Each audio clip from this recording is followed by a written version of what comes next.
8 palavras. Foi tudo o que bastou para destruir tudo em que eu acreditava sobre o meu lugar na minha própria casa. Ela não é minha filha, de qualquer forma. A carta estava sobre a mesa dele, escrita à mão, sem lacre, como se ele quisesse que eu a encontrasse. Ou talvez ele simplesmente não me considerasse importante o suficiente para que a escondesse de mim. Eu tinha 17 anos e 11 meses. Faltavam 29 dias, e eu não esperei. O que fiz em seguida desencadearia uma série de eventos que se estenderiam por 2 décadas, um desaparecimento repentino, uma linha telefônica desconectada, uma herança que ele jamais imaginou receber.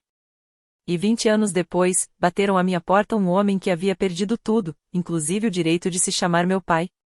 Olá a todos, meu nome é Andine Delaney, tenho 38 anos. Hoje, vou contar uma história que não é sobre vingança. É sobre o que acontece quando se espera o tempo suficiente para que a verdade venha à tona por si só. Se você está assistindo a isso, inscreva-se no canal e me diga de onde você está assistindo. A casa na Maple Creek Drive era o sonho da minha mãe. Uma casa colonial branca com venezianas pretas, uma varanda que circundava a casa e um quintal onde ela plantava rosas todas as primaveras. Ela comprou em 2015, 3 anos antes de se casar com Richard Calava e 4 anos antes de o câncer a levar de mim. Aos 17 anos, mal reconheci o lugar. As rosas tinham desaparecido. Richard disse que atraíam muitas abelhas. O balanço da varanda onde eu e minha mãe costumávamos ler juntas foi substituído por 2 cadeiras Adirondack rígidas nas quais ninguém nunca se sentava. E seu escritório, o cômodo onde ela construiu seu negócio de consultoria do zero, estava trancado desde a semana seguinte ao seu funeral. Este é o meu escritório agora, Richard me disse quando eu tinha 12 anos, guardando a chave no bolso. Você não precisa entrar lá. Eu não discuti. Naquela época, eu pensava que manter a paz significava manter minha família unida. As fotografias foram a primeira coisa que notei que mudou. O retrato da minha mãe na sala de estar, aquele do seu aniversário de 40 anos, em que ela está rindo com a cabeça jogada para trás, desapareceu numa terça-feira enquanto eu estava na escola. Em seu lugar, havia um certificado emoldurado, Richard Calavai, membro do ano do Rotary Club, 2021. Onde está a foto da mamãe? Perguntei no jantar naquela noite. Richard não desviou o olhar do seu bife. Estava desbotado. Guardei-o. Bradley, seu filho do primeiro casamento, sorriu de canto enquanto comia purê de batatas. Ele tinha 22 anos na época, ainda morava com os pais e ainda me tratava como uma convidada que havia abusado da hospitalidade. Assenti com a cabeça e não disse nada. O Honda Accord na garagem, o carro que minha mãe havia deixado especificamente para mim em seu testamento, precisava da permissão de Richard para ser dirigido. Por questões de seguro, explicou ele. Eu acreditei nele. Eu acreditava em muitas coisas naquela época. O jantar na casa dos Calavas seguiu um roteiro, Richard na cabeceira da mesa, Bradley à sua direita, eu na outra ponta, perto da cozinha, conveniente para recolher os pratos. Era uma quinta-feira de março de 2025, 3 semanas antes do meu aniversário de 18 anos, quando eu entendi pela primeira vez o quão invisível eu havia me tornado. A diretoria da fundação se reúne na próxima terça-feira, anunciou Richard, cortando seu rosbife em quadrados perfeitos. Bradley, quero você lá. Está na hora de você aprender como essas coisas funcionam. Bradley endireitou-se na cadeira. A Fundação Eleanor Reis.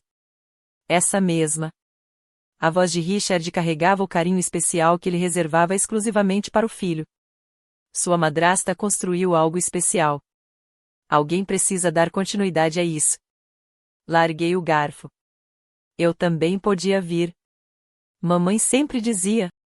Você tem aula, disse Richard sem olhar para mim. Concentre-se primeiro em se formar. Mas é a fundação da minha mãe. Eu pensei que talvez... Dean. A palavra sozinha soou como uma porta se fechando com força. Bradley tem um diploma em administração. Você é um estudante do ensino médio. Existe uma ordem natural para essas coisas. Bradley estendeu a mão para a cesta de pão, com uma expressão cuidadosamente neutra. Ele não era exatamente cruel. Simplesmente existia num mundo onde eu não fazia parte da equação. Quais são seus planos depois da formatura? Perguntou Richard, mudando seu tom para algo quase coloquial, quase paternal. Estou de olho na Universidade Estadual de Ohio. Talvez em administração, tipo. Mãe, não conte com mais ninguém para bancar isso. Ele voltou a comer seu rosbife. Tenho uma reunião com os advogados na semana que vem. Questões de inventário. Nada com que você precise se preocupar. As palavras pairavam no ar, não há nada com que você precise se preocupar. Terminei meu jantar em silêncio, repassando aquela frase, assuntos de herança, advogados, semana que vem. Algo frio se instalou no meu estômago, e não era comida. A chave reserva sempre ficava na gaveta da cozinha, escondida embaixo dos elásticos e dos cupons vencidos. Minha mãe me mostrou quando eu tinha 10 anos. Só por precaução, ela disse, pressionando o papel na minha palma. Esta casa também é sua, meu bem. Nunca se esqueça disso. Richard saiu para sua reunião do Rotary às 18h30 de sábado. Bradley estava na casa de um amigo. Eu tinha talvez 2 horas. A porta do escritório abriu-se com um clique suave que soou como um trovão na casa vazia. Tudo havia mudado. A escrivaninha de mogno da minha mãe estava soterrada sob os arquivos de Richard. Suas estantes, antes repletas de livros de negócios e coletâneas de poesia, agora exibiam troféus de golfe e fotos emolduradas de apertos de mão com políticos locais. O quarto cheirava ao perfume dele, forte, agressivo, nada parecido com a lavanda que a mãe costumava usar. Eu precisava da minha certidão de nascimento para as inscrições na faculdade. Essa foi a razão que eu disse a mim mesma enquanto vasculhava o arquivo, uma razão legítima, um documento legal que me pertencia. A carta estava em cima da mesa, pressionada por um peso de papel de latão em forma de leão, aberta, desdobrada, como se ele a tivesse lido recentemente. Reconheci imediatamente a caligrafia de Richard, a inclinação acentuada, as curvas acentuadas. Prezado Sr. Patterson. Em relação à nossa conversa sobre a reestruturação patrimonial, prossiga conforme planejado. Assim que ela completar 18 anos, expulse-a de casa. Ela não é minha filha mesmo. A transferência de bens deve ser concluída antes do aniversário dela para evitar complicações legais. As contas de Leonor precisam ser consolidadas em meu nome antes que a garota tenha qualquer direito sobre elas. R. Calavai. Minhas mãos não tremeram. Isso me surpreendeu. Peguei meu celular e fotografei cada página, a carta, o envelope endereçado ao escritório de advocacia Patterson e Associates Family Law, a data no canto, 3 de março de 2025. 29 dias antes do meu aniversário. Recoloquei tudo exatamente como estava, tranquei a porta e guardei a chave na gaveta. Então sentei no meu quarto e fiz um plano. 29 dias. Escrevi o número num post-it e colei na porta do meu armário, onde ninguém pudesse ver. Todas as manhãs, riscava mais um dia, uma contagem regressiva para minha destruição ou para minha fuga. A matemática era simples, mas devastadora. De acordo com a carta de Richard, a transferência de bens seria concluída antes do meu aniversário de 18 anos. Isso significava que tudo que minha mãe havia me deixado, tudo que ela havia construído ao longo de toda a sua vida, desapareceria antes que eu pudesse reivindicá-lo legalmente. Eu sabia os números aproximados. A apólice de seguro de vida da minha mãe, $500 mil, sendo eu o único beneficiário. Suas contas de investimento, algo em torno de $300 mil quando ela faleceu. A casa, que ela havia comprado à vista antes de se casar com Richard. Sua parte na empresa de consultoria que ela vendeu em 2018. Tudo isso deveria ter vindo até mim. Mas eu não tinha acesso a nada, nem extratos, nem senhas. Richard tinha cuidado de tudo desde a morte da minha mãe, e eu deixei que ele fizesse isso, porque eu tinha 12 anos e estava afundando em tristeza, e ele era o único adulto que restava na minha vida. Eu deixei porque pensei que ele me amava. Sentada na minha cama naquela noite, abri a foto da carta no meu celular. Ela não é minha filha, de qualquer forma. As palavras ficaram embaçadas enquanto meus olhos se enchiam de lágrimas, mas pesquei para afastá-las. Chorar não me salvaria. Pensei na minha mãe nas suas últimas semanas, em como ela apertava minha mão com uma força surpreendente. Já organizei tudo, ela sussurrava. Não confie em Richard. Se alguma coisa acontecer, encontre Margaret Thornton. Prometa-me. Eu tinha 12 anos. Apenas assenti com a cabeça sem entender. Eu tinha 17 anos e 11 meses, e finalmente entendi. Encontrei o cartão de visita na minha caixa de joias, escondido atrás de um par de brincos que minha mãe tinha me dado. Margaret Thornton, advogada. Thornton e Associados. Na manhã seguinte, liguei para a escola dizendo que estava doente. O escritório de advocacia Thornton e Associates ocupava o segundo andar de um prédio de tijolos no centro de Columbus, a 45 minutos de Maplewood. Eu disse ao Richard que estava com uma virose estomacal. Ele mal levantou os olhos do jornal. Margaret Thornton tinha 70 anos, cabelos grisalhos presos em um coque austero e olhos que não deixavam escapar nada.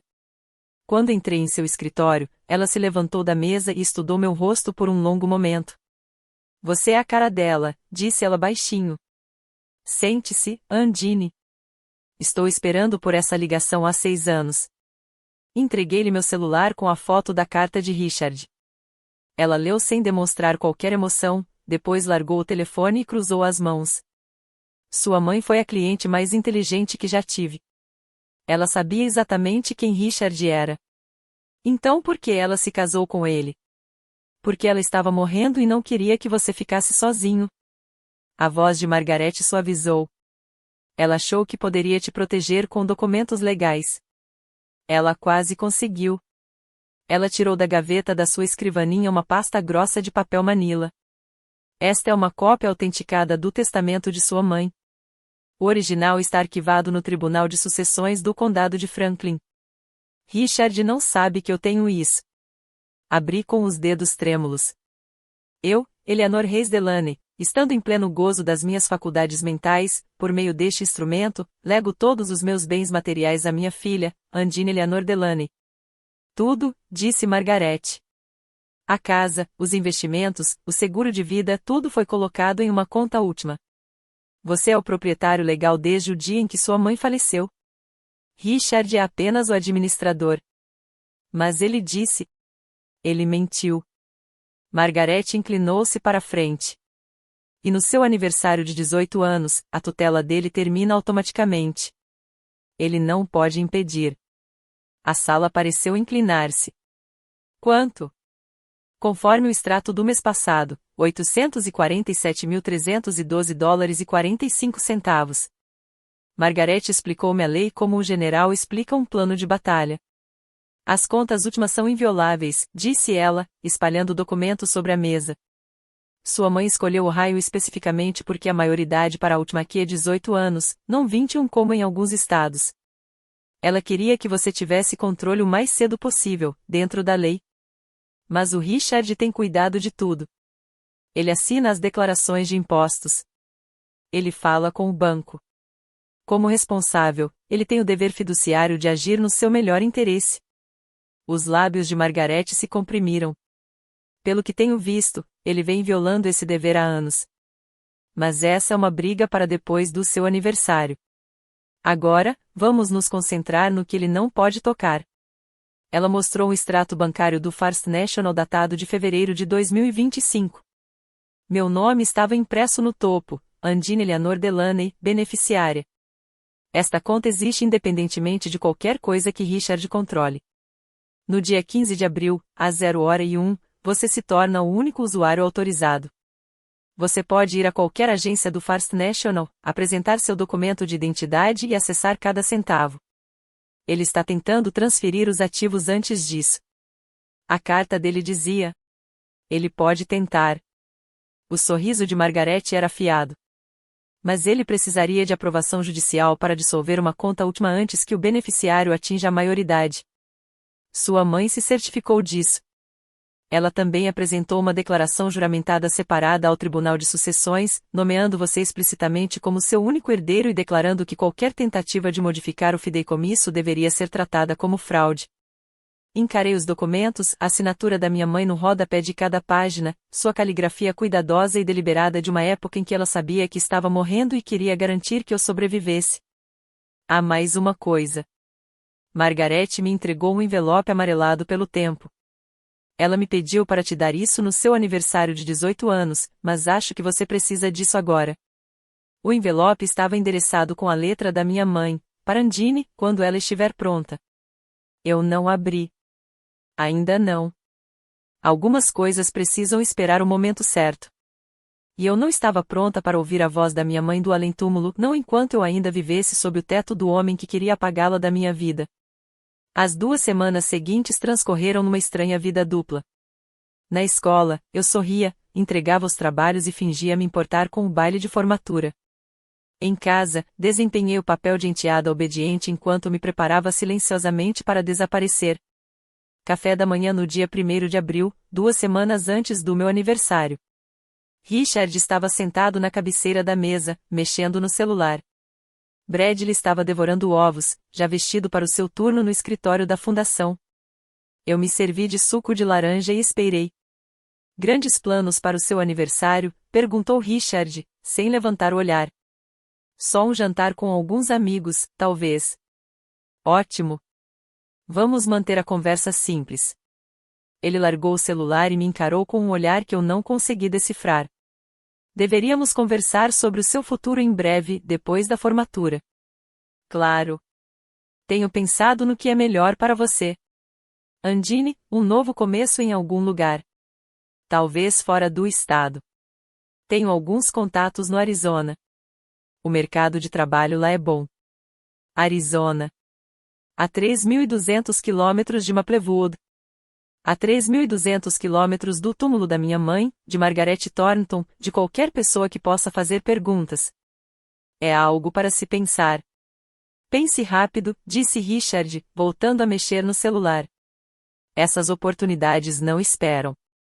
Bradley cruzou meu olhar com o meu do outro lado da mesa. Por um instante, algo transpareceu em sua expressão, talvez desconforto ou culpa. Então, ele desviou o olhar. Terminei meu café da manhã em silêncio, calculando. 14 dias. Eu conseguiria sobreviver mais 14 dias. Só precisava garantir que Richard não descobrisse o que eu sabia. O segundo encontro com Margaret aconteceu numa quarta-feira à tarde, enquanto Richard pensava que eu estava numa consulta ao dentista.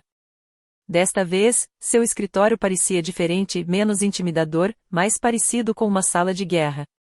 Ela espalhou documentos sobre a mesa de reuniões, extratos bancários, registros de imóveis, cópias dos documentos comerciais da minha mãe. Estive investigando, disse ela, deslizando uma pasta em minha direção. Seu padrasto andou bastante ocupado. A pasta continha correspondência entre Richard e o First National Bank, datada de janeiro de 2025. Ele havia solicitado uma alteração na designação de beneficiário do última. A resposta do banco foi sucinta e formal: pedido negado. Alterações de beneficiários exigem ordem judicial ou consentimento do beneficiário ao atingir a maioridade. Ele tentou 3 vezes, disse Margaret. Em janeiro, fevereiro e novamente na semana passada. Todas as vezes o banco recusou.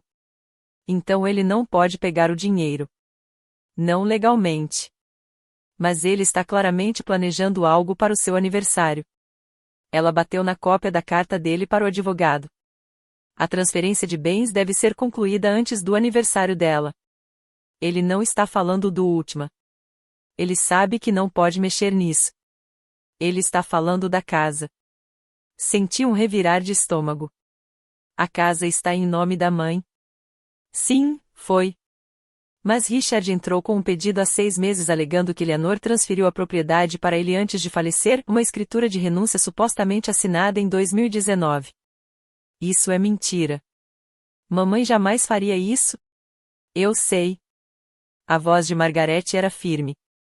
Tem uma cópia do testamento original da sua mãe, registrado no Tribunal de Sucessões, que afirma explicitamente que a casa fica para você. A escritura de Richard é uma falsificação, mas provar isso leva tempo. Tempo que você não tem. Ela me entregou um pequeno envelope. Dentro havia um novo cartão bancário com meu nome, vinculado a uma conta em um banco diferente. Abra isso assim que fizer 18 anos. Transfira tudo imediatamente. Depois, saia dessa casa. Peguei o cartão. Foi como segurar a chave de uma porta que eu nem sabia que existia.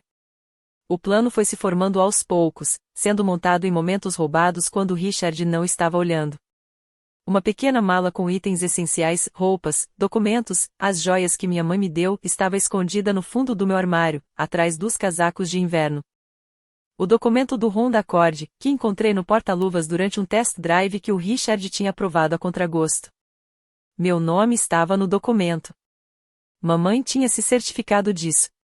Um celular descartável comprado em dinheiro vivo numa loja de conveniência na cidade vizinha. O número de Margaret era o único contato salvo. E o envelope, a última carta da minha mãe, ainda fechado, guardado no bolso interno do meu casaco. Às 0h01 do dia 15 de abril, Margaret instruiu durante nossa última reunião. Acesse o portal do First National. Seu acesso será ativado automaticamente. Transfira os fundos para sua nova conta no Commerce Bank em Columbus, somente em seu nome. Depois, saia. E a casa? Vamos lutar por isso mais tarde, através dos canais legais adequados. Agora, sua prioridade é sair em segurança com o que é seu por direito. Assenti com a cabeça, memorizando cada passo. Na noite de 14 de abril, programei meu alarme para as 23h55. Richard tinha ido para a cama cedo, queixando-se de dor de cabeça. Bradley tinha saído com amigos. A casa estava silenciosa. Eu fiquei deitada no escuro, vendo os minutos passarem no meu celular. 11h50. 11h52. 11h55. O alarme vibrou silenciosamente contra a palma da minha mão. Abri meu laptop, acessei o site da First National e inseri minhas credenciais. Acesso negado. O titular da conta ainda não atingiu a maioridade. Atualizei a página. 11h58. 11h59. 12h. 12h01. Atualizei a página novamente. Bem-vinda, Andine Eleanor Delaney. Saldo da conta, $847.312,45. Minhas mãos estavam firmes enquanto eu iniciava a transferência. Cada centavo foi transferido para o Commerce Bank em Columbus. Então peguei minha mala, as chaves do carro e saí pela porta da frente. Não olhei para trás. Dirigi a noite toda com os vidros abertos, deixando o ar frio de abril me manter acordado.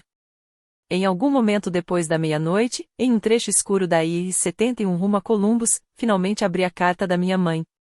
Parei num posto de descanso, acendi a luz interna e retirei o papel do envelope. Sua caligrafia, as curvas e voltas familiares que eu não via há 6 anos, fez minha garganta se fechar. Minha querida Andine. Se você está lendo isso, então Margaret fez o trabalho dela, e você fez o seu. Estou muito orgulhosa de você, meu bem. Eu sempre soube que você era mais forte do que imaginava. Eu gostaria de ter podido te proteger do Richard pessoalmente. Percebi o que ele era tarde demais, mas percebi. Nessa altura, eu já estava doente demais para ir embora e morria de medo do que aconteceria com você se eu morresse no meio do divórcio. Então fiz o que pude.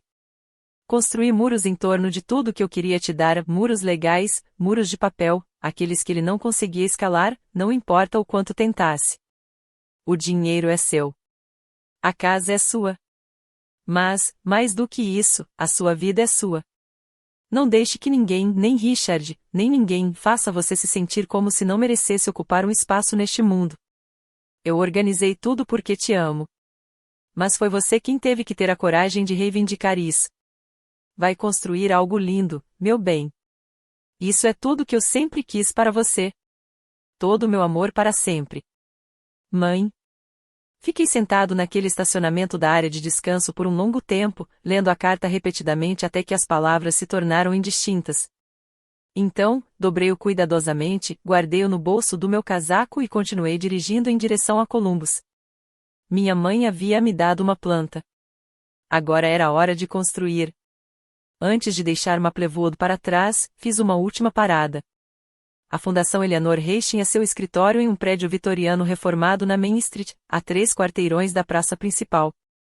Eu já havia passado em frente centenas de vezes, mas nunca tinha entrado. Às 2h da manhã, o prédio estava escuro, mas mesmo na penumbra eu conseguia ler a placa de bronze junto à porta. Fundação Eleanor Reis. fundada em 2019. Construindo comunidade, uma família de cada vez. Richard Calavai, presidente do Conselho de Administração. O nome da minha mãe no prédio.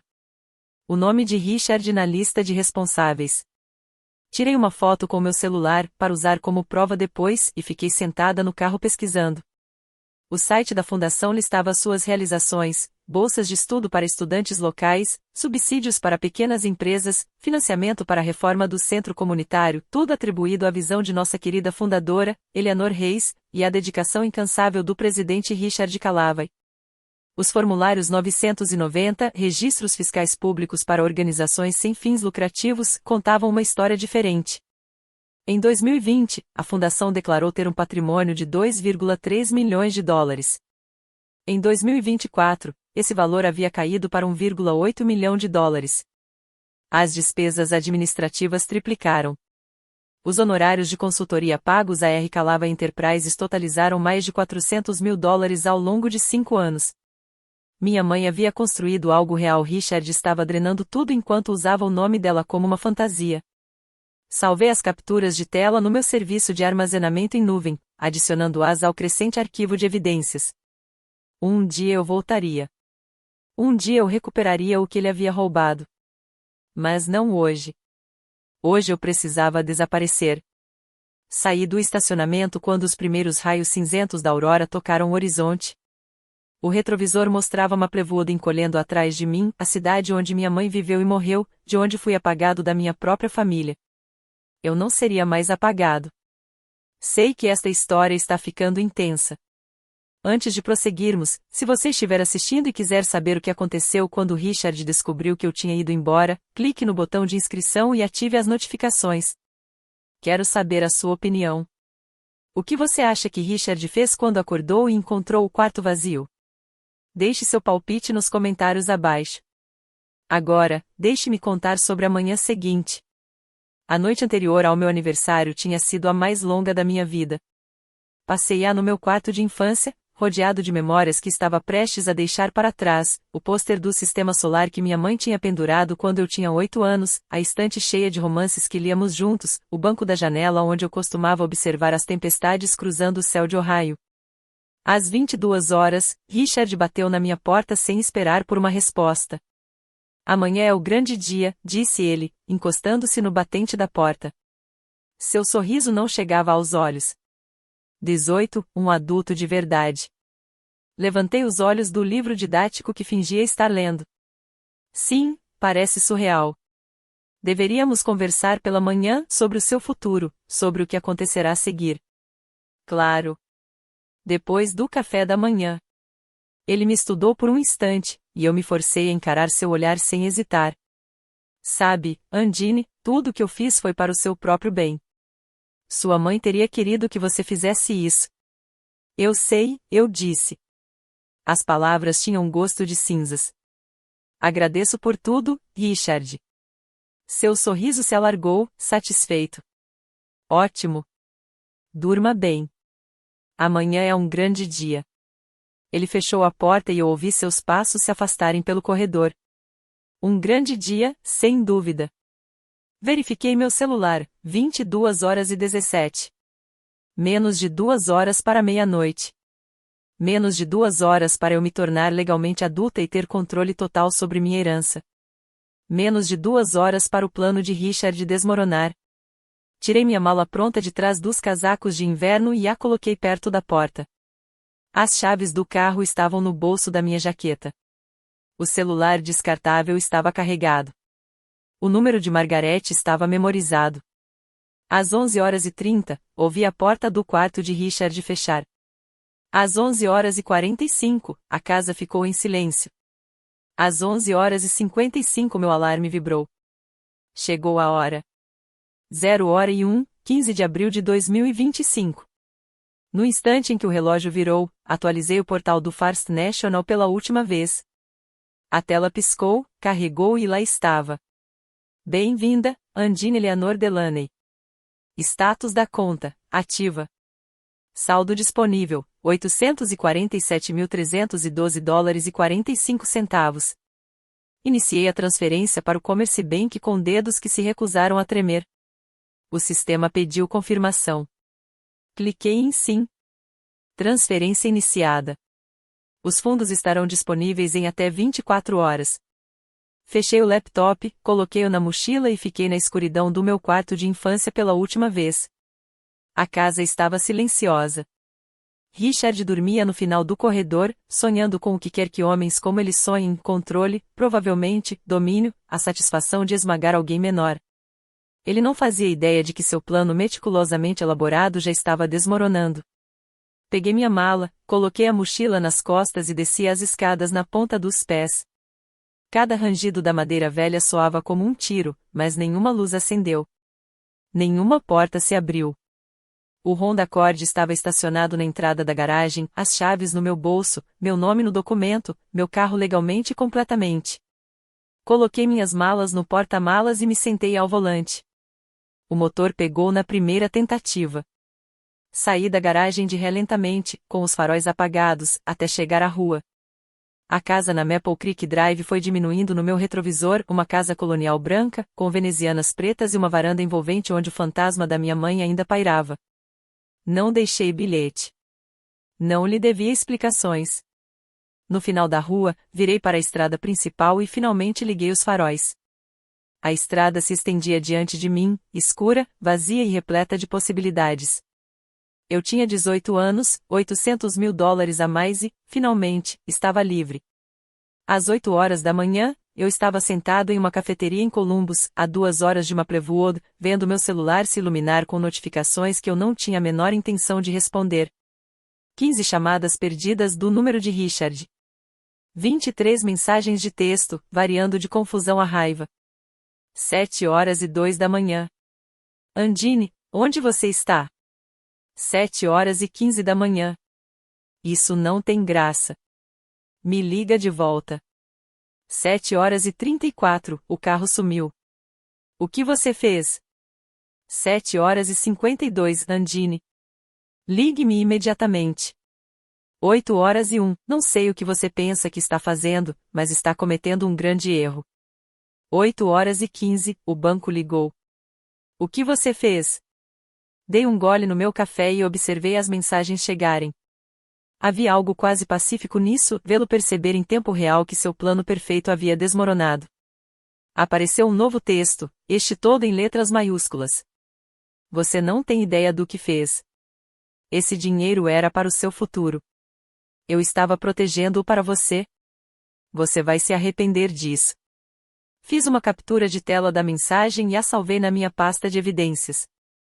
Depois, bloqueei o número dele. Meu celular descartável vibrou com uma mensagem da Margarete. O banco confirmou que a tentativa de transferência do Richard foi rejeitada. Ele sabe disso. Fique bem. Respondi, estou em Columbus. Estou bem. Ótimo. Não volte. Não entre em contato com ele. Deixe que eu cuide da parte jurídica.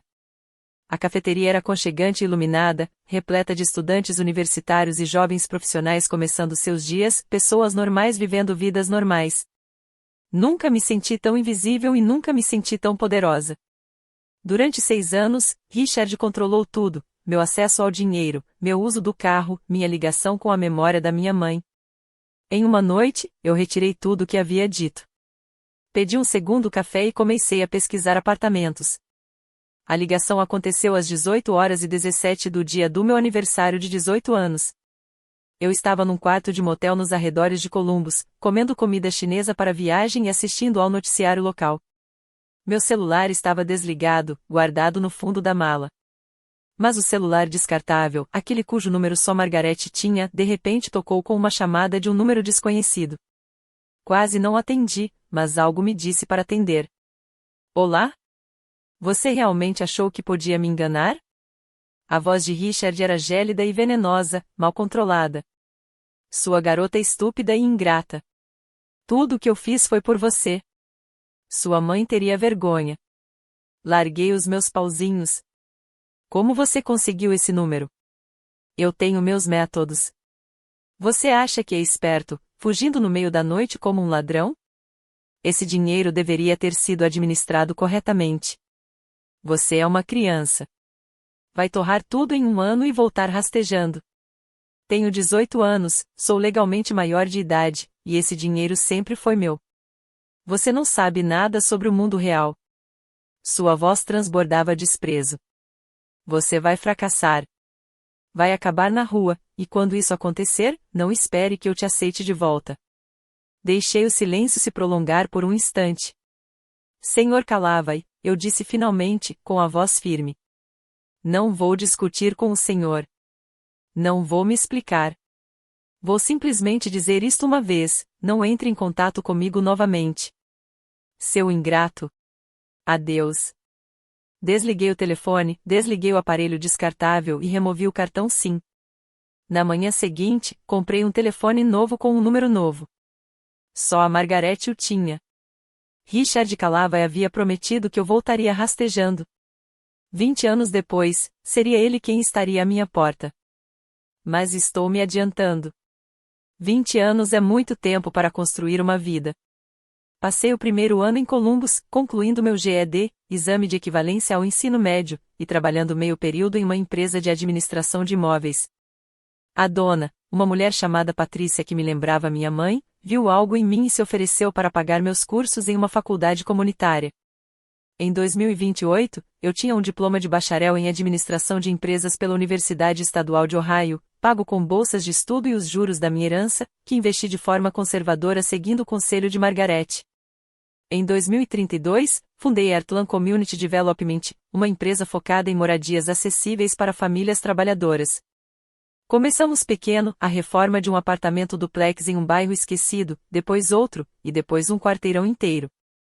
Em 2045, a Heartland havia concluído 47 projetos em todo o estado de Ohio. Receita anual, 28 milhões de dólares. Funcionários, 112. Famílias atendidas, mais de 2.000. Eu também me casei com um homem chamado James, que era professor de história do ensino médio e me fazia rir todos os dias. Tínhamos 2 filhos, Eleanor, de 12 anos, e Michael, de 10 anos. Eu construí a vida que minha mãe sonhou para mim. Mas eu nunca me esqueci de Maplewood. Em 2043, contratei um contador público independente para auditar a Fundação Eleanor Reis. Os resultados confirmaram o que eu suspeitava há anos. Richard havia desviado mais de 400 mil dólares em honorários de consultoria e despesas administrativas. A fundação que levava o nome da minha mãe estava sendo usada como seu cofrinho pessoal. Eu poderia ter tornado isso público naquela época. Eu poderia tê-lo destruído. Em vez disso, esperei. Em 2044, a fundação anunciou planos para construir um centro comunitário em Maplewood, o Centro Comunitário Eleanor Reis. Eles precisavam de 1,5 milhão de dólares. Eles tinham 300 mil dólares. Fiz uma única ligação telefônica para o diretor de desenvolvimento da fundação. Gostaria de fazer uma doação anônima, eu disse. 1,2 milhão de dólares. Com uma condição, minha identidade permanecerá em sigilo até a cerimônia de inauguração. O diretor concordou sem hesitar. Richard não fazia ideia de quem estava financiando sua maior conquista. 15 de março de 2045, 13h30. O centro comunitário Eleanor Reis brilhava sob a pálida luz do sol da primavera, um edifício moderno de vidro e madeira aconchegante, projetado para receber todos que cruzassem suas portas. Minha mãe teria adorado. Sentei-me no meu carro alugado do outro lado da rua, observando a multidão se reunir. 200 pessoas, talvez mais. Políticos locais em seus melhores ternos. Empresários que doaram quantias menores. Repórteres do Maplewood Gazette e do Ohio Community News, câmeras prontas. Famílias com crianças animadas para ver o novo ginásio e as salas do programa extracurricular. E no centro de tudo isso, Richard Calavai. Ele tinha agora 72 anos, os cabelos grisalhos, a postura ainda rígida, com a mesma arrogância de que me lembrava. Ele vestia um terno cinza escuro e uma gravata vermelha, apertando mãos e aceitando parabéns como se tivesse construído o centro com as próprias mãos. Eu o observei através do para-brisa, sem sentir nada. Sem raiva, sem ódio, apenas uma certeza calma e clara sobre o que eu estava prestes a fazer. Meu telefone vibrou. Uma mensagem de Daniel Mercer, o repórter investigativo com quem tenho trabalhado nos últimos 6 meses. Estou em posição. Os documentos da auditoria estão prontos. É só dar o sinal. Respondi digitando: aguarde meu sinal. Outro texto. Este é da Margarete. Tem certeza disso?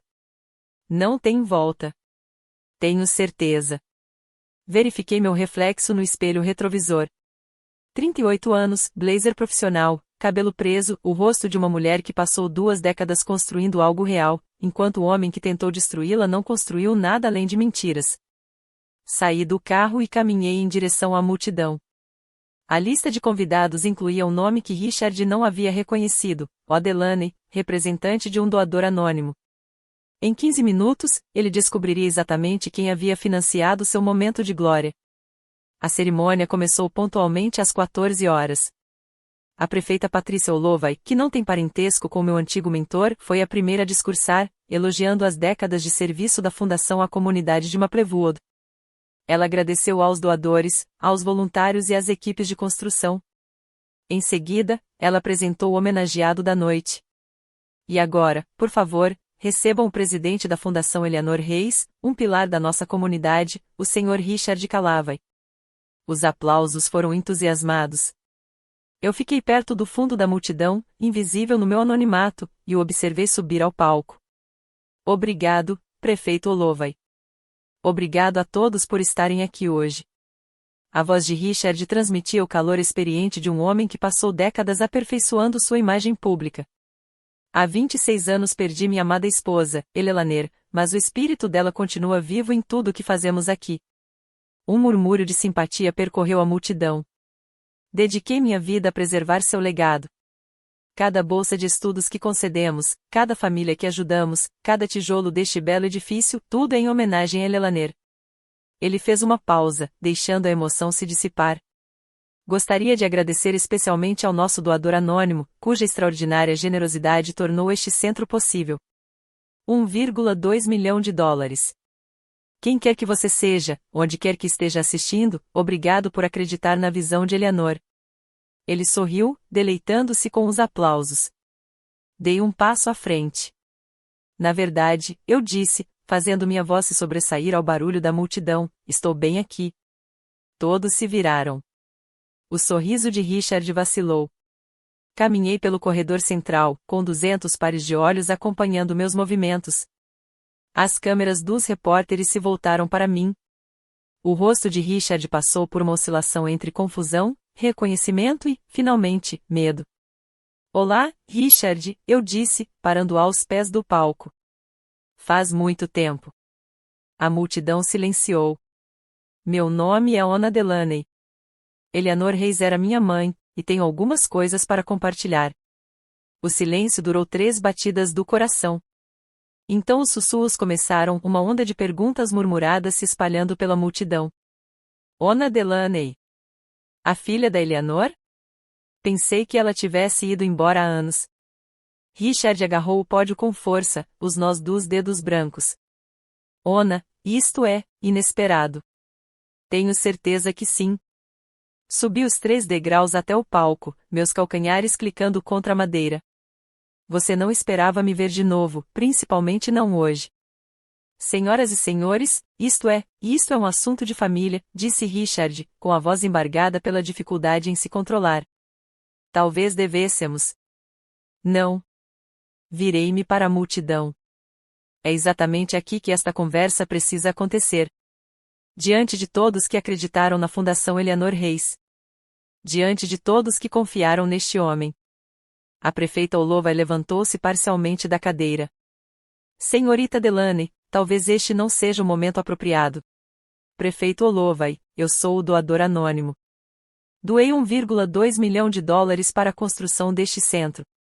Acho que isso me garante alguns minutos do seu tempo. O prefeito sentou-se novamente.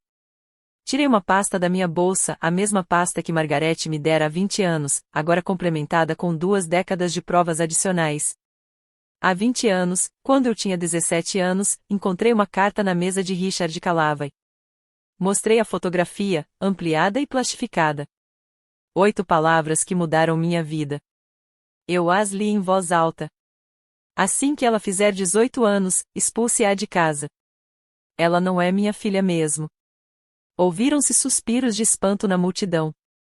Uma mulher na primeira fila cobriu a boca com a mão. O rosto de Richard estava pálido. Isso foi tirado de contexto. Há mais. Peguei o próximo documento. Este é o testamento da minha mãe, registrado no Tribunal de Sucessões do Condado de Franklin em 2019. Nele, sou nomeada como sua única herdeira. Richard passou anos tentando roubar minha herança. Olhei para ele. Você gostaria de explicar, ou devo continuar? A boca de Richard abriu e fechou, mas nenhuma palavra saiu. Continuei. Esta é uma auditoria certificada da Fundação Eleanor Reis, realizada por um contador público independente em 2043. Mostrei o relatório encadernado, cuja capa estava claramente visível para as câmeras. O documento aponta mais de $400 mil em fundos desviados, dinheiro que deveria ajudar esta comunidade, mas foi desviado para o pagamento de honorários de consultoria a R. Calava Enterprises. Virei para uma página sinalizada. Página 47. Despesas de viagem pessoais totalizando $87 mil foram classificadas como custos do programa. Página 62. As faturas de reforma da residência Calava foram apresentadas como manutenção predial. Página 89. Os pagamentos de mensalidades de Bradley Calava foram codificados como desembolsos de bolsas de estudo. Os murmúrios da multidão transformaram-se no estrondo. Isto não é uma disputa familiar, eu disse, com a voz firme. Isto é fraude. Fraude cometida contra a memória da minha mãe, contra esta comunidade e contra todas as famílias que acreditavam que as suas doações iriam ajudar pessoas necessitadas. Richard finalmente encontrou sua voz. Você não tem esse direito. Isso é difamação. Vou processar. Tudo o que eu disse está documentado e verificado. Virei-me para os repórteres. Cópias da auditoria completa, juntamente com registros bancários e correspondências de apoio, foram enviadas ao gabinete do Procurador-Geral de Ohio esta manhã. O Sr. Mercer, do Gazette, vem investigando o caso de forma independente há 6 meses. Daniel Mercer se levantou, bloco de notas na mão. Sr. Calava, gostaria de comentar a alegação de que falsificou uma escritura de renúncia de direitos para se apropriar da casa de infância da Sra. Delaney? O rosto de Richard passou de cinza para branco.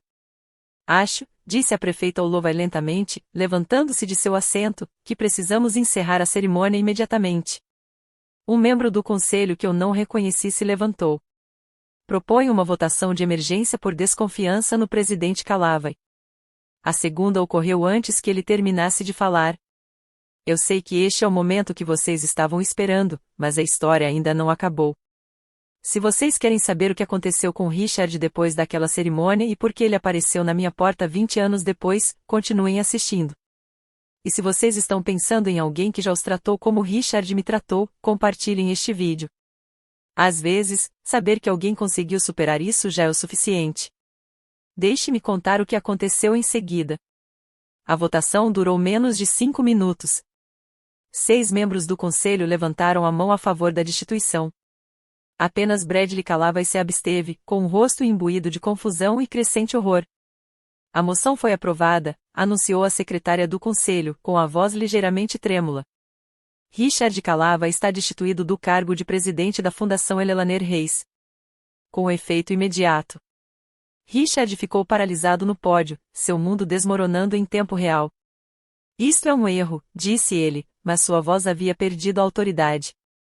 Dediquei 26 anos a esta fundação. Eleanor teria desejado. Eleanor queria que sua filha herdasse seu legado. Dei um passo à frente, minha voz calma, mas firme. Você tentou me apagar. Tentou roubar de mim. E usou o nome da minha mãe para isso. A multidão começara a se dispersar, mas as câmeras continuavam gravando. Daniel Mercer rabiscava furiosamente. 2 outros repórteres já estavam ao telefone, transmitindo a matéria. A prefeita Olovai aproximou-se de mim, com uma expressão que misturava choque e respeito. Senhorita Delaney, eu não fazia ideia. A cidade trabalha com a fundação há anos. A fundação ainda pode fazer um bom trabalho, eu disse. Sob supervisão adequada. Estou disposto a continuar apoiando-a, desde que um conselho independente seja nomeado e as auditorias anuais sejam tornadas públicas. Ela assentiu lentamente. Parece razoável. Richard não se moveu do pódio.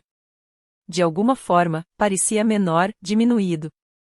O patriarca confiante que controlara minha infância havia se transformado em um velho confuso, cujas mentiras finalmente o alcançaram. Ona, disse ele, com a voz embargada. Por favor, podemos conversar sobre isso. Somos família. Não. Peguei minha pasta e me virei. Nunca fomos. Saí do palco sem olhar para trás. Atrás de mim, ouvi o clique das câmeras e o burburinho de uma história se espalhando. O desenrolar dos acontecimentos foi tão preciso quanto um caso bem documentado. Uma hora após o término abrupto da cerimônia, o conselho da fundação convocou uma sessão de emergência na sala de conferências do centro comunitário. Eu não estava presente, já havia dito o que precisava dizer. Mas Margarete compareceu como minha representante legal. Ela me ligou naquela noite com os resultados. Eles votaram unanimemente pela reestruturação, disse ela.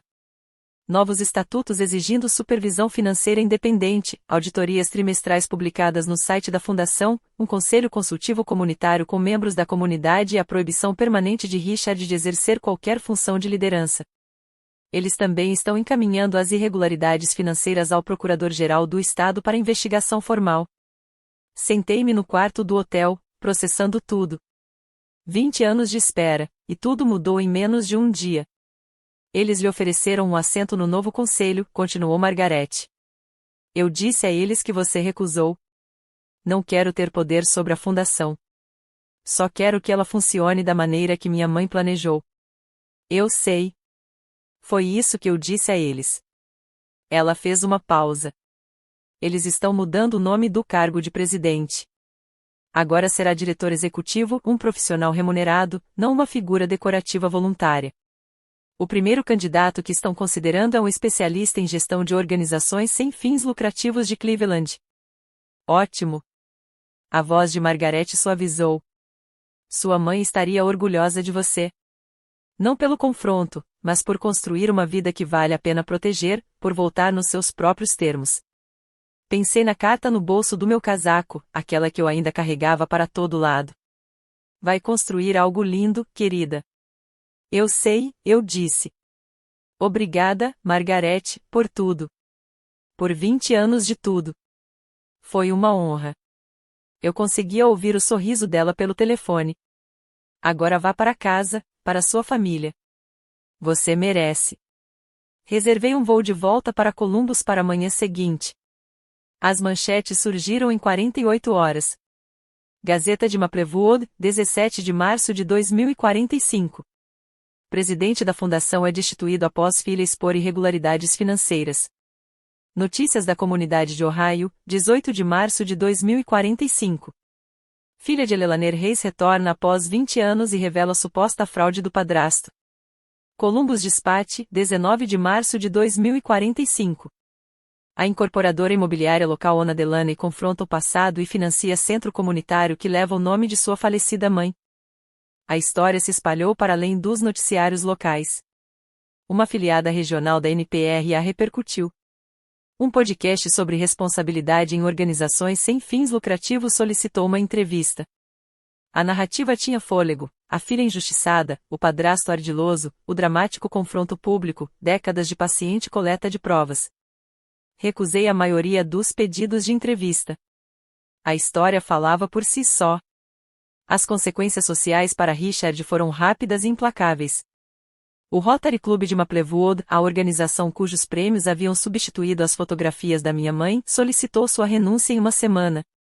Ele acatou o pedido sem fazer comentários públicos. Sua filiação ao clube de campo não foi renovada quando chegou a hora de reavaliá-la em abril. Ex-colegas que haviam elogiado sua dedicação incansável de repente não conseguiam se lembrar de ter trabalhado em estreita colaboração com ele. O gabinete do Procurador-Geral de Ohio abriu uma investigação formal em maio de 2045. Eles solicitaram 25 anos de registros da fundação, extratos bancários e declarações de impostos. Acompanhei o caso à distância, por meio das atualizações de Margaret e de alertas de notícias ocasionais. Não precisava mais me envolver. O sistema estava funcionando como deveria, lenta, metodicamente, com evidências e devido processo legal. Richard Calavai, o homem que tentou me apagar da minha própria família, estava sendo apagado da comunidade que ele passou décadas cultivando. Não me senti triunfante. Não me senti vingativo.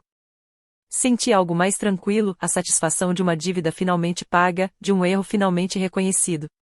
Voltei para minha vida, minha empresa, meu marido, meus filhos, e deixei o sistema judiciário fazer o seu trabalho. A investigação durou 14 meses. Em junho de 2046, o gabinete do Procurador-Geral de Ohio divulgou suas conclusões preliminares. Richard Calavai havia desviado $412 mil da Fundação Elelaner Reis entre 2019 e 2044. Os fundos foram usados para viagens pessoais, reformas em casa e, como a auditoria sugeriu, para o pagamento da mensalidade escolar de seu filho, Bradley.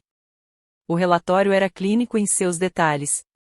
Página 23, o Sr. Calavai apresentou pedidos de reembolso de férias realizadas em 2022 em Scottsdale, Arizona, classificando as despesas como a viagem para prospecção de doadores. Nenhum doador foi contatado durante essa viagem.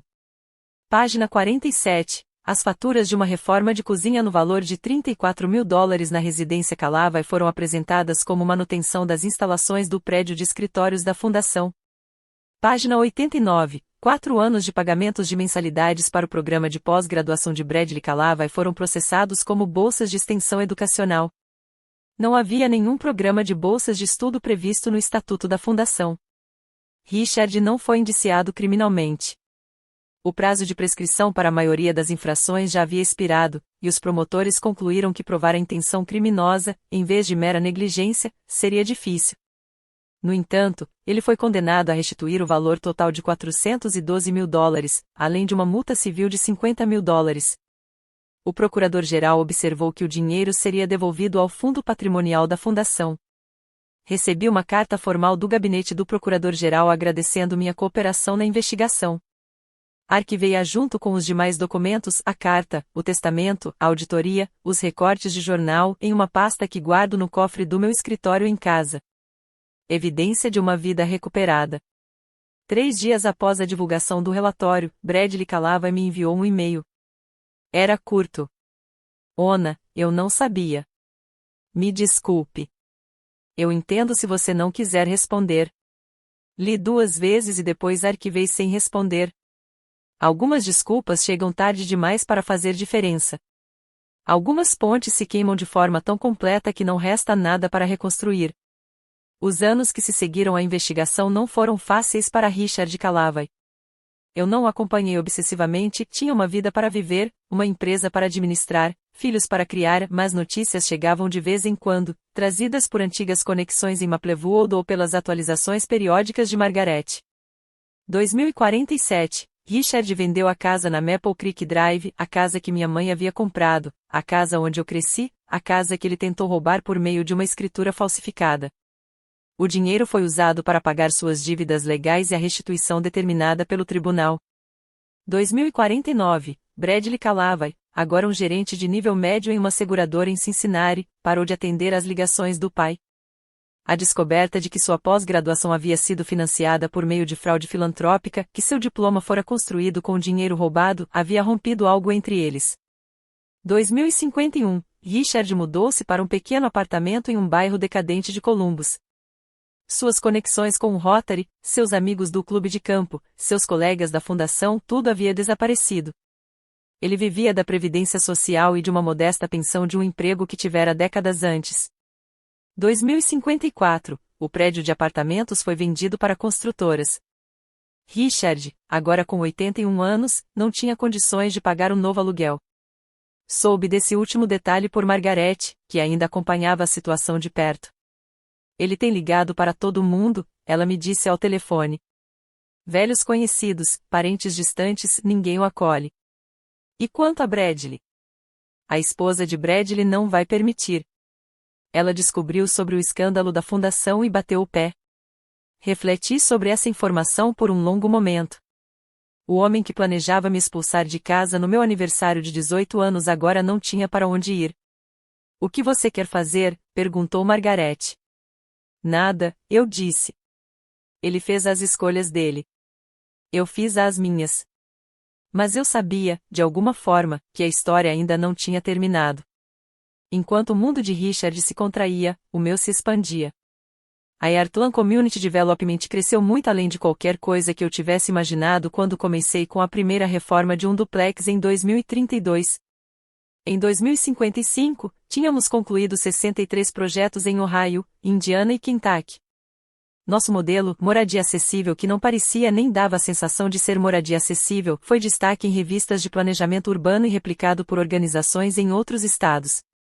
Em 2050, afastei-me das operações diárias, assumindo um cargo de presidente do conselho que me permitiu concentrar-me na estratégia e na mentoria.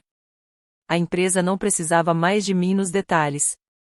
Ela tinha o seu próprio ritmo. James e eu comemoramos nosso 20º aniversário em 2051. Ele havia se aposentado do magistério no ano anterior e começamos a viajar, viagens modestas, nada extravagante. Uma semana no Maine, um fim de semana prolongado em Nova Orleans. Tempo juntos depois de anos construindo algo juntos. Eleanor, nossa filha, tinha agora 17 anos, a mesma idade que eu tinha quando encontrei aquela carta. Ela conhecia os contornos gerais da minha história, mas não os detalhes. Algum dia eu lhe contaria tudo. Ainda não. Michael, de 15 anos, tinha o humor leve do pai e a teimosia da avó. Ele nunca conheceu Eleanor Reis, mas carregava o nome dela como o nome do meio, e às vezes eu via lampejos dela em sua determinação. Eu lia a carta da minha mãe todos os anos no meu aniversário. O papel estava frágil agora, as dobras desgastadas de tanto desdobrar e dobrar, mas as palavras nunca desbotaram. Vai construir algo lindo, querida. Eu tinha. Eu ainda estava construindo. Sob nova direção, a Fundação Eleanor Reis havia se tornado o que minha mãe idealizara, uma verdadeira força para o bem em Maplewood. Eu comparecia ao baile anual a cada poucos anos, anônimo na multidão, observando seu legado finalmente cumprir sua promessa. Pensei que a história tivesse terminado. Eu estava errado. 15 de abril de 2055, exatamente 30 anos desde que saí daquela casa. Eu estava na cozinha preparando o café da manhã quando a campainha tocou. James estava lá em cima. As crianças ainda estavam dormindo. Enxuguei as mãos em um pano de prato e fui até a porta da frente, esperando que fosse uma encomenda ou talvez um vizinho. Abri a porta e Richard Calava estava parado na minha varanda. Ele tinha 82 anos. Os cabelos grisalhos que eu me lembrava da cerimônia haviam se reduzido a fios finos. Suas roupas, uma camisa de botões amarrotada e calças caqui folgadas em seu corpo, pareciam ter sido usadas para dormir. Uma única mochila estava a seus pés. Por um longo momento, nenhum de nós disse uma palavra. Ona, disse-lhe finalmente. Sua voz estava mais fraca do que eu me lembrava, desprovida da antiga autoridade. Eu não sabia para onde ir. Observei seu rosto, as bochechas encovadas, os olhos lacrimejantes, o tremor nas mãos. Era o homem que escrevera aquela carta, o homem que me chamara de estúpida e ingrata, o homem que prometera que eu fracassaria e acabaria na rua. E ali estava ele, parado à minha porta, pedindo ajuda. Como você descobriu meu endereço? Registros públicos, o agente registrado da sua empresa. Ele engoliu em seco. Eu tenho. Não tenho outro lugar. Bradley não vai, e o apartamento? Ele parou de falar, incapaz de terminar. Encostei-me ao batente da porta, sentindo o peso de 30 anos pressionando aquele único momento. A adolescente que fugiu no meio da noite. A mulher que construiu um império das cinzas da sua infância. A mãe, a esposa, a CEO, todas elas olhando para o homem que tentou destruí-la. Por que eu deveria te ajudar? Perguntei baixinho. Me dê um motivo. A boca de Richard se moveu silenciosamente por um instante. Não tenho uma, disse-ele finalmente. Não tenho um motivo. Eu só estou perguntando. Deixei o silêncio se prolongar. Você se lembra do que escreveu naquela carta? Perguntei. Aquela que encontrei na sua mesa? Ele estremeceu. Ona? Assim que ela fizer 18 anos, expulse-a. Ela não é minha filha mesmo. Repeti as palavras de cor, da mesma forma que as havia repetido 1000 vezes ao longo de 30 anos.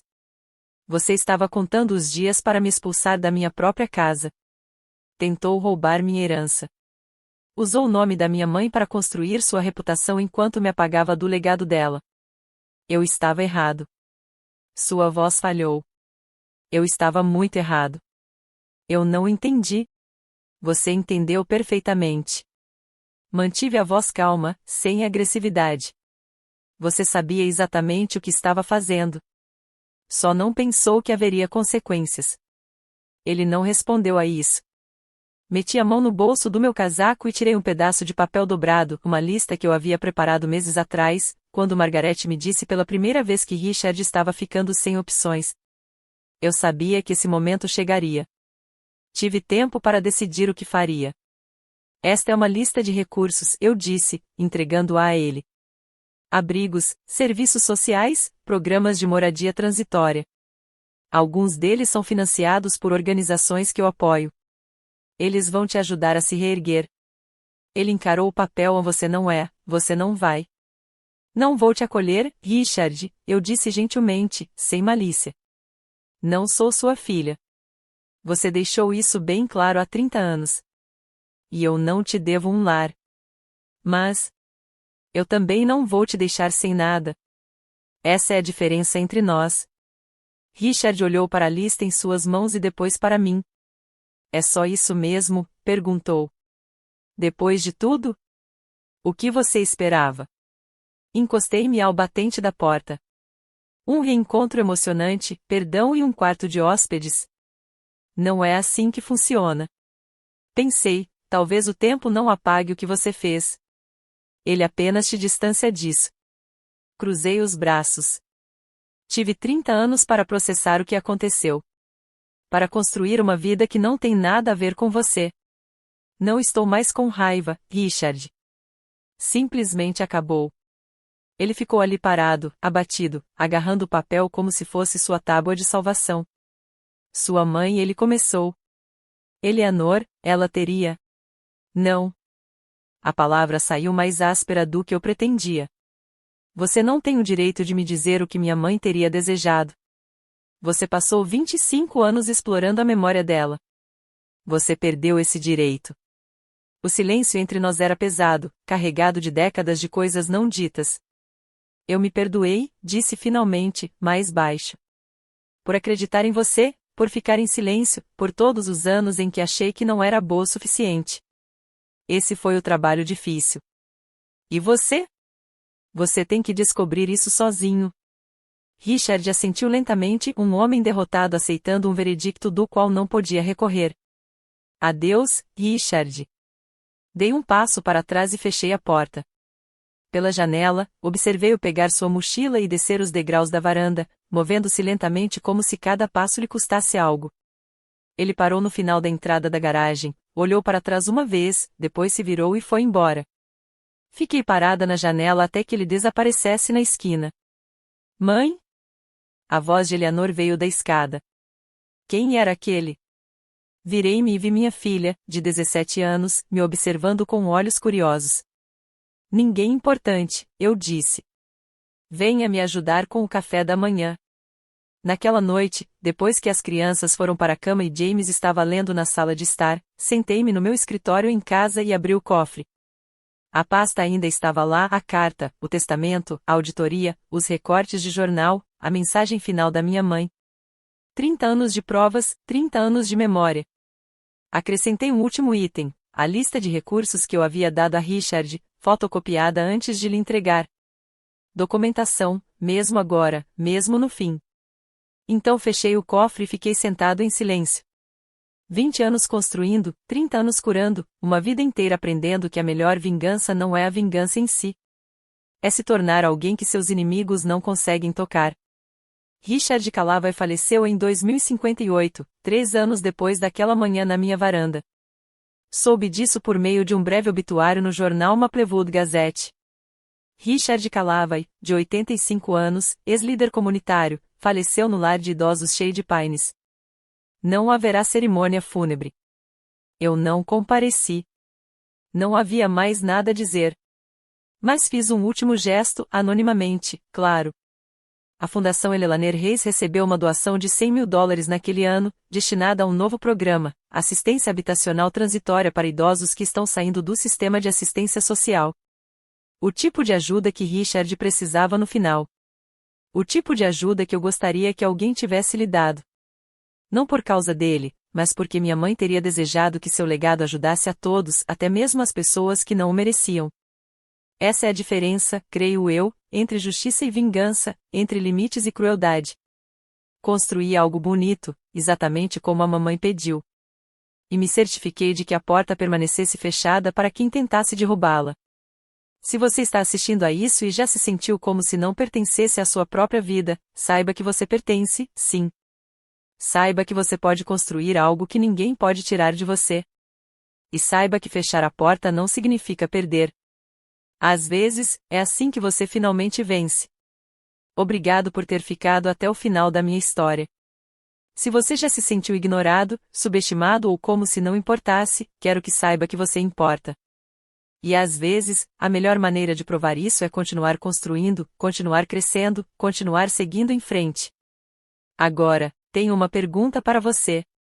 Se você estivesse no meu lugar, teria aberto aquela porta? Teria entregado aquela lista ao Richard? Ou o teria mandado embora sem nada? Eu realmente quero saber. Deixe sua resposta nos comentários. E se você se identificou com essa história, inscreva-se e ative as notificações para não perder a próxima. Compartilhe com alguém que precisa ouvir que não está sozinho. Até a próxima, continuem construindo algo belo.